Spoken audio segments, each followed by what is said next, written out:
Hey, Harvest family. We were here last Sunday, but you guys weren't, and we missed you so much. Oh man, yes, it wasn't the same. I had a small little crew, my family, my cheering section. So they were right behind the camera as I was preaching. I was thankful for you guys, but it's not the same. I love a party. I love everybody with us.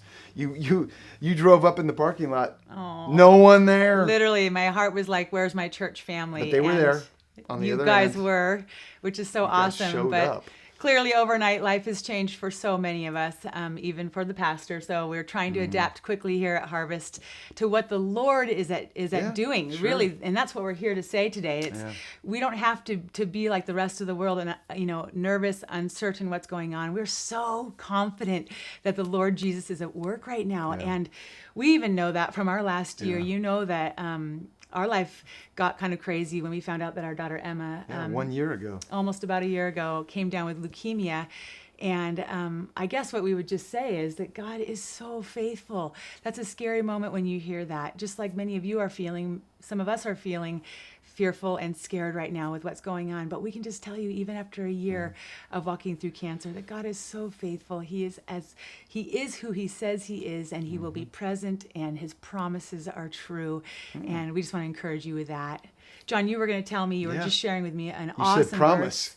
Yeah. And that reminds me that I'm going to shift gears. So on Sunday, I'm going to pull out of Genesis study, and we're going to go into a new series called Promises or something like that. I haven't figured out the name.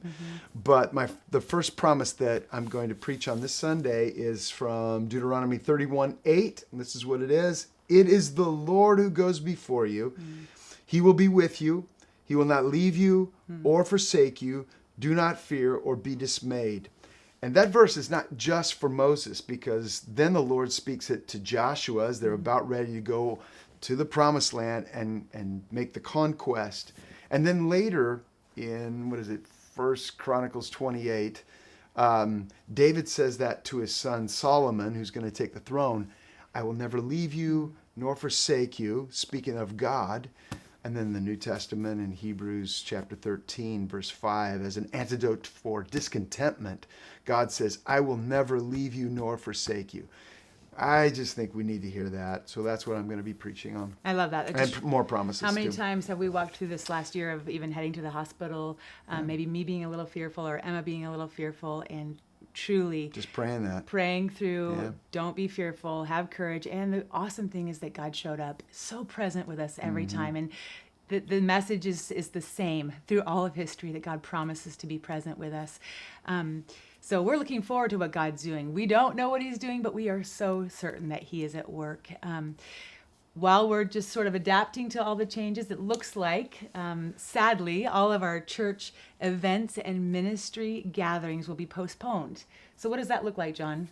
Yeah, so that means that the student ministry, the 20s ministry, they're going to get creative, and so will the life groups. Yeah. So we, as life groups, we want fellowship to continue, but it's got to stay around the 10-person limit. So those of you with small life groups, you guys are in.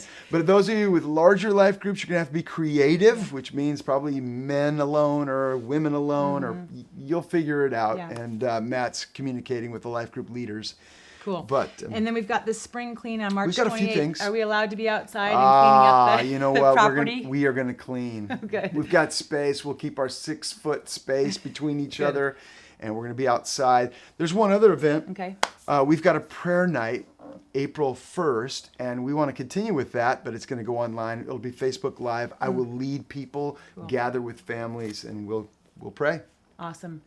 Well, we're just encouraged again, wanting to remind you that God is at work. And probably every day you're going to wake up and wonder. And we're just here to remind you. And John's going to be taking us through the promises, and it's going to be awesome. And so let's just together look forward to what God's going to do in our midst. Yeah. We love you, Harvest. Yeah, we love you, Harvest. Just remember, we're going to be communicating to you through social media. I'll give some devotionals, and we'll do some fun things online. But I also want to thank you for supporting our church. Those of you who have been faithful to support the church, now is a great time more than ever. We thank you for your support. Absolutely. And God's going to take us to the other side, and we're going to get strong and move forward. So thank you.